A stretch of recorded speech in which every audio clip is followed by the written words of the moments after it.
In my backyard in suburban Maine stand two white garden chairs. My husband Robert placed them there, saying, "Let's watch the stars together." Since losing him to a heart attack 2 years ago, these chairs have been occupied by me, my grandson Luke, and occasionally, visiting memories. I'm Patricia Mitchell, Pat to everyone, a 63-year-old former elementary school counselor. With my silver-tinged hair loosely tied back and always wearing my denim apron while gardening, I still haven't lost my counselor's habit of noticing small changes in children, even after 30 years of experience. Well, I'd better prepare for this weekend.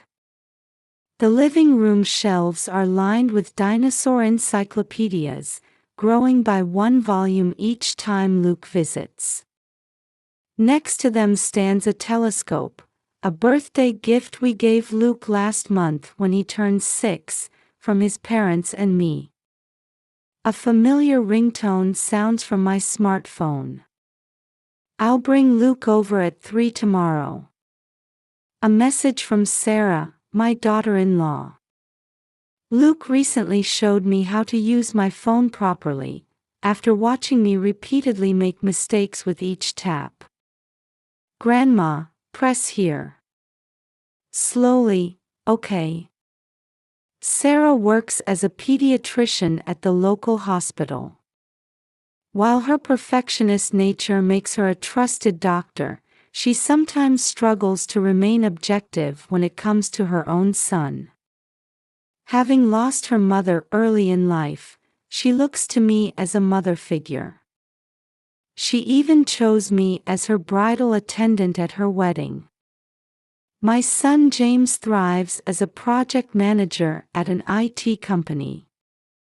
Though his job involves frequent business trips, he always spends weekends with his family. His words, "Mom, I feel at peace knowing Luke is with you," give me a sense of purpose.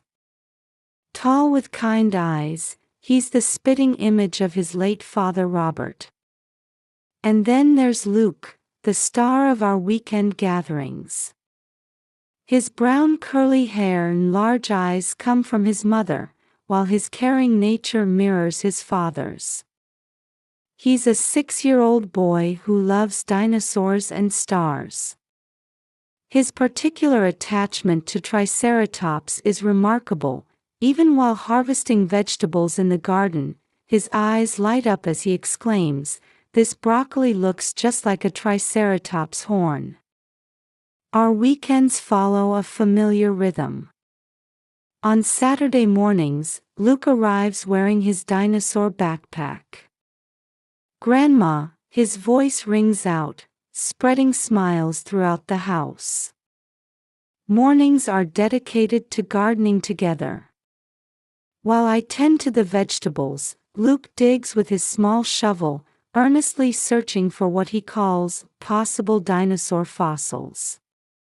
Sometimes my neighborhood friends stop by during their walks, asking, "Luke, made any new discoveries?"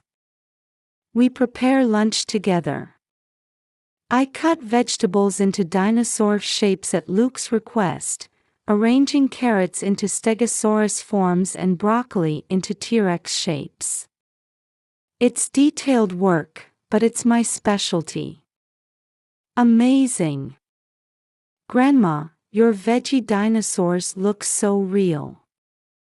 Afternoons are spent reading constellation books in the backyard if weather permits, or tackling dinosaur puzzles indoors on rainy days.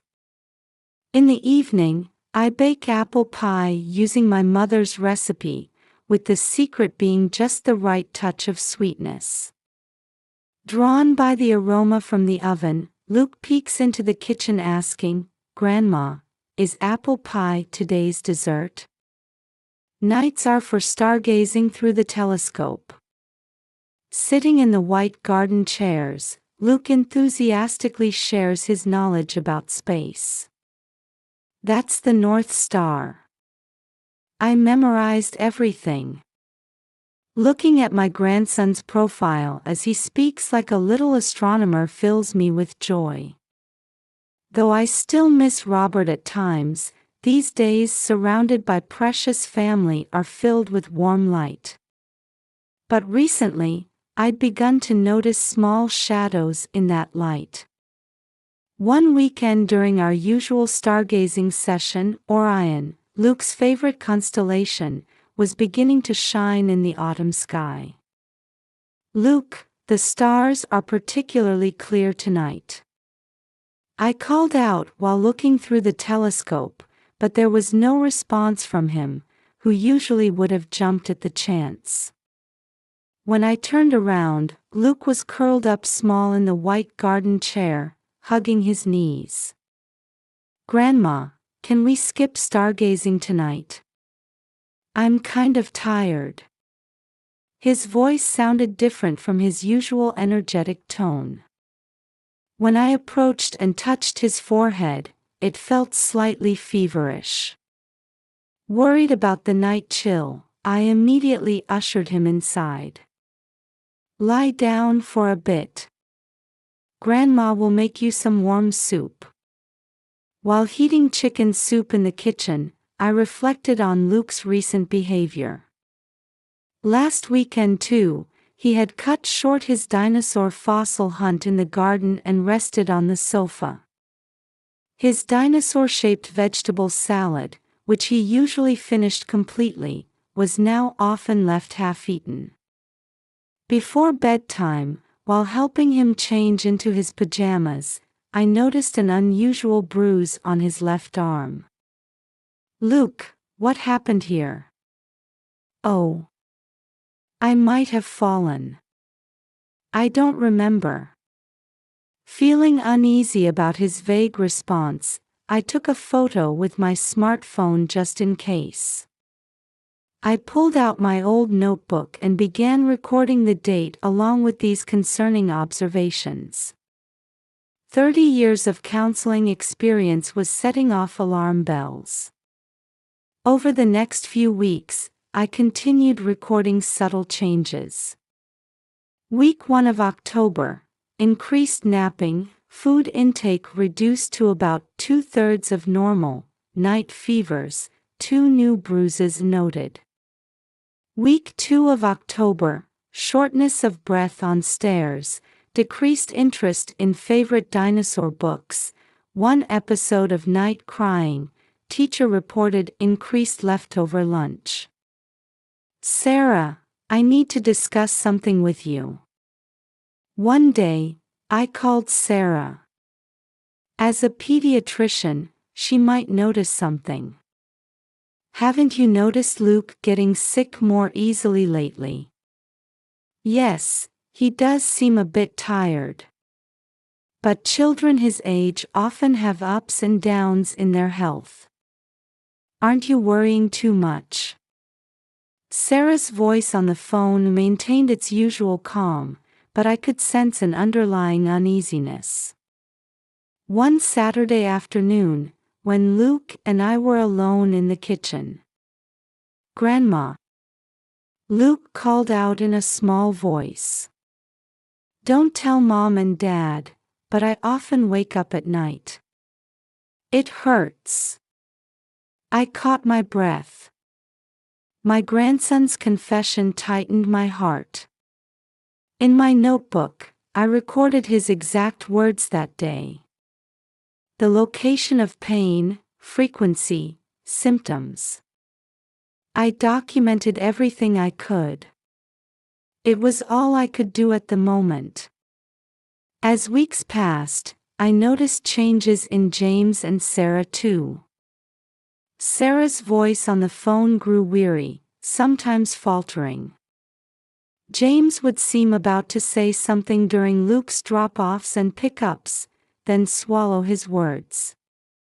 And my notebook entries kept growing. Changes in health, meal records, locations of bruises. My anxiety grew daily. But while keeping Luke's "don't tell" promise, I kept thinking about what I could do as a grandmother. I tried new soup recipes, finely chopped vegetables mixed into jelly, constantly innovating to make food easier for Luke to eat. But somewhere in my heart, I knew this wasn't just a common cold or fatigue. The last page of my notebook read, "My dear Luke, all I can do is watch over you quietly, but I promise to keep doing just that, always." At 2 a.m., only the pendulum of the old grandfather clock echoed through the quiet house. After spending hours restlessly in bed, I finally decided to make some herb tea in the kitchen. Opening my notebook, I review recent entries about Luke.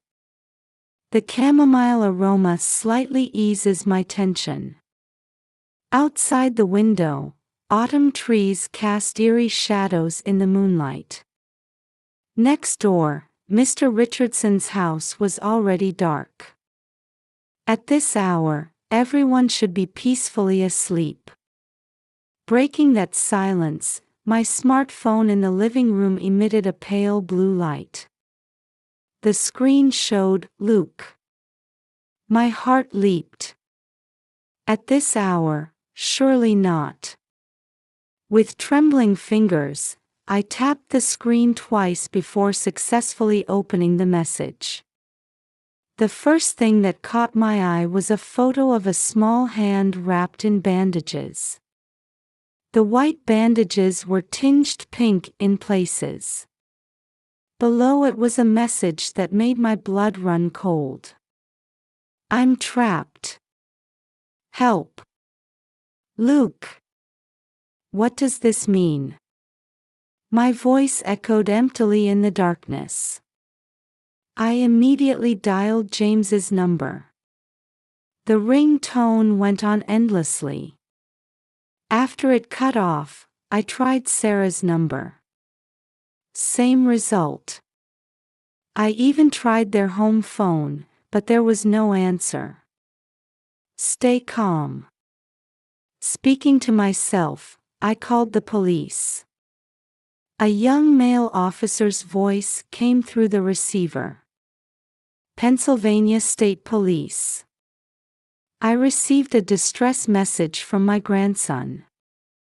"How old is your grandson?"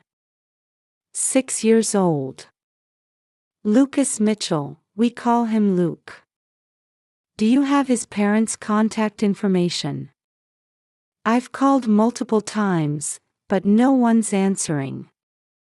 It's currently 3:07 a.m. I apologize, but missing persons reports for minors require a 24-hour observation period. But I have a photo of his hand wrapped in bandages. Something must be wrong. I understand your concern, but regulations state. A wave of helplessness washed over me at this cold response. Outside, pitch-black darkness. At this hour, the 40-minute drive would be too dangerous. But just sitting and waiting. Looking at the living room shelves, I see Luke's dinosaur encyclopedias lined up. Last weekend's smile as we read together. His eyes sparkling as he pointed to the Triceratops page, saying, "Aren't these horns amazing?" Next to them, the new telescope. It was just recently that he exclaimed, "Grandma, I can see Orion." The clock moves cruelly slow. 3:30, 4 o'clock, 4:30. In my notebook, I add new entries with shaking hands. Luke's health changes, recent behavior, and tonight's message. Everything must be pointing to something, but I can't grasp the truth. The moment the first light of dawn broke through, I grabbed my car keys. Still only 5:30 a.m. The roads were wrapped in thick fog, street lights dimly piercing the darkness. What's usually a 30-minute journey would take 40 minutes in this fog. My hands on the steering wheel were still trembling slightly. The main street, normally busy with commuter traffic, was like a ghost town at this hour. Even the traffic lights had switched to flashing yellow. My headlights reflected off the fog, creating eerie rings of light. I arrived at my son's house just before 6 o'clock. The porch light was still on. Running to the familiar white door, I found a note attached. "Don't worry. We'll be back soon." Sarah's recognizable handwriting. But at this hour, in this way. Complete silence inside the house.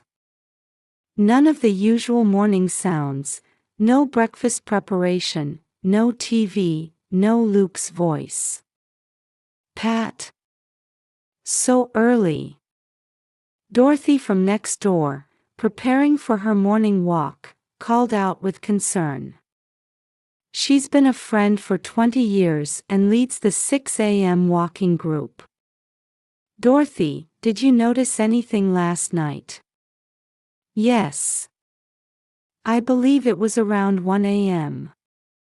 I heard what sounded like an ambulance. Though its siren wasn't on. 1 a.m. And I saw 2 or 3 figures.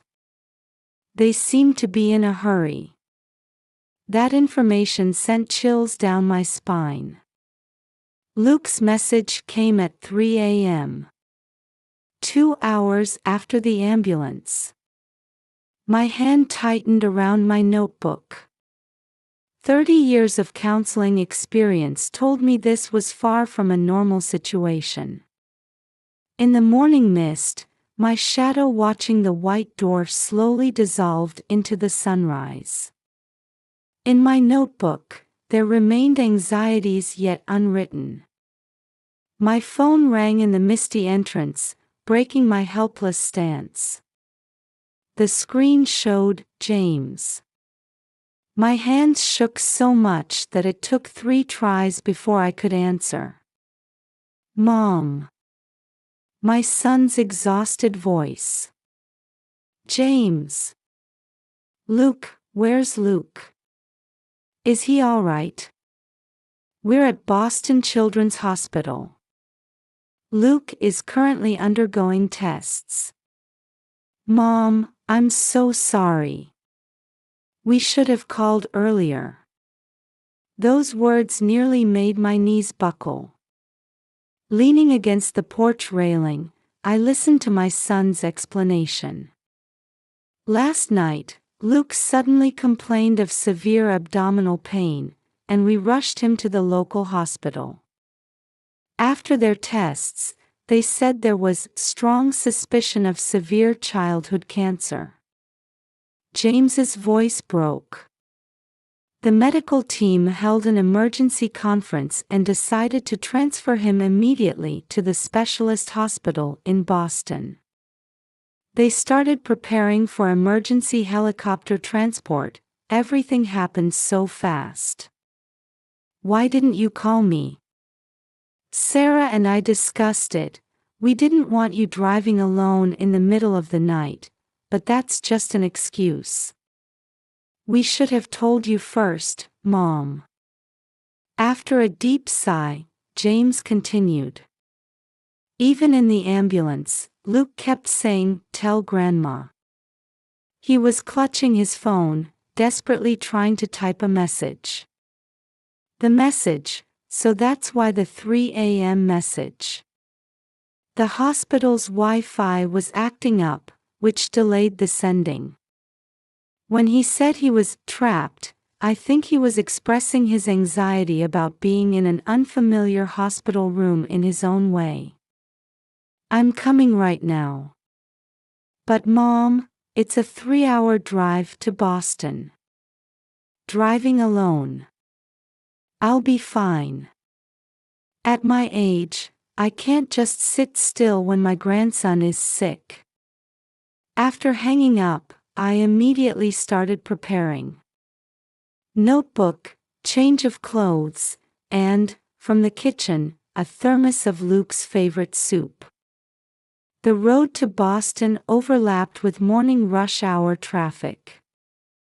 The congestion that would normally irritate me now served as time to calm my thoughts. The scenery changed from suburban to urban. After 3 hours, the massive hospital came into view. Sarah was waiting at the pediatric ward entrance. Her usual professional demeanor seemed diminished by exhaustion and worry. "Pat, I'm so sorry." When I hugged her, her shoulders shook. "I'm awful, both as a mother and a doctor." I couldn't see the changes right in front of me. Even though I examined him every day, my own child. "Sarah, don't blame yourself." "But you noticed, Pat. That notebook, even when I dismissed it, you kept recording." Dr. Anderson, the attending physician, was waiting in the examination room. My notebook lay open on his desk. James sighed deeply beside it. "Mrs. Mitchell, first, let me thank you for these detailed records." Dr. Anderson continued while carefully turning the pages of my notebook. "These records of bruises, changes in appetite, fatigue patterns, particularly crucial were the detailed notes on bruise locations and their timing. This helped us understand the progression of the condition." "But I should have noticed earlier." "No, Mrs. Mitchell. If anything, your observant eye led to early detection. Actually, your grandson's symptoms were atypical. Most cases aren't discovered until much later." Sarah picked up the medical records, adding explanation through a choked voice. "It's a special type of acute lymphoblastic leukemia. Pat, without the records you kept, diagnosis would have taken much longer. If that had happened." Her words trailed off. "Moreover," Dr. Anderson continued, "Mrs. Mitchell's dietary innovations are noteworthy. Cutting vegetables into dinosaur shapes, this was more significant than just creativity. Normally, appetite decreases significantly at this stage, but Luke's nutritional status remained remarkably good. This is crucial for treatment." Suddenly, a knock. A young nurse peeked in. "Luke is awake." And she smiled gently, adding, "He's asking for his grandmother." Entering the hospital room, I found Luke curled up small in the large white bed. His hand with the 4 had the bandage I'd seen in the photo. Various medical equipment lined the room, with Boston's skyline visible through the window. "Grandma." A weak voice. But the moment he saw me, his eyes regained their sparkle. "I missed you so much." I rushed to his bedside and gently held his hand. "I'm sorry, Grandma, for scaring you. But I couldn't tell. Mom and Dad seemed so busy lately. I'm the one who should be sorry. If only I had." "No, Grandma, you noticed. You always made me delicious soup, and those dinosaur-shaped vegetables." Luke smiled slightly sheepishly and continued. "I told the nurse about your dinosaur vegetables. She said, your grandmother must be a superhero. She's right." He lifted his hand with the 4 slightly and said, "When I was scared of the injection, I thought about the triceratops you made, and it gave me courage. I felt like I could be strong like a triceratops." At those words, everyone in the room's eyes welled up. Sarah repeatedly whispered, "Thank you," while James stared out the window, wiping away tears he couldn't hold back. Dr. Anderson explained the upcoming treatment plan. Though long-term hospitalization would be necessary, early discovery had broadened their treatment options. "Luke, we'll need your dinosaur power from now on. But don't worry. You've got Grandma's superpower on your side too." At the doctor's words, Luke gave a small but firm nod. Through the hospital room window, the evening sky was visible. Luke's beloved Orion constellation would soon rise. "Grandma, promise me. Let's watch the stars together again.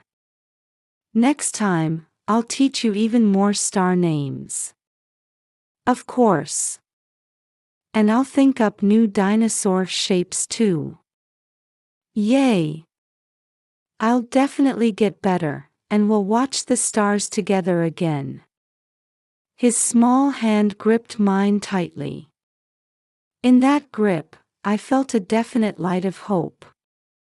The sunset cast warm light into the white hospital room, quietly illuminating the beginning of new days of battle.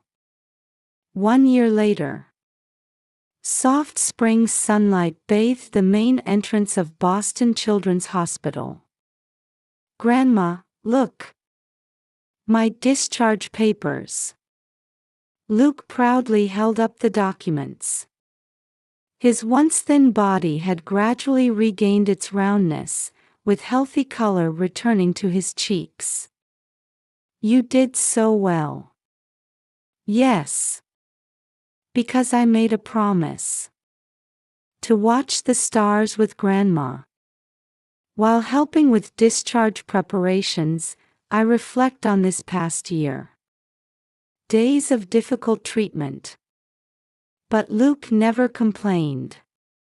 With each 4, he encouraged himself, saying, "Triceratops must have endured worse pain," and took bitter medicine, thinking Brontosaurus could eat bitter leaves. I continued my weekly trips to Boston, bringing dinosaur-shaped vegetables and soup. And there was a new discovery. Other children in the ward began showing interest in Luke's dinosaur vegetables. "Mrs. Mitchell, your vegetable art has helped some children regain their appetite," Nurse Mary reported happily. This led to cooking classes in the ward. It became a time to share anxieties and hopes with other families. Sarah changed too. "Mom, I've decided to become a pediatric oncologist. Using my experience both as a doctor and a mother." She's now starting new training. James said, "Mom, we're thinking of moving closer. We'd like you to be Luke's godmother." "Grandma, it's supposed to be a perfectly starry night tonight." Luke's voice brings me back to the present. "Yes, indeed. I wonder if we'll discover any new constellations." "We will." And Luke pulled out a notebook from his bedside table. "I decided to keep records of important things, just like Grandma." Tears welled up. But they were warm tears. Tears of joy at being able to continue watching Luke grow. Above us as we left the hospital, the spring breeze gently rustled the gleaming leaves of the trees.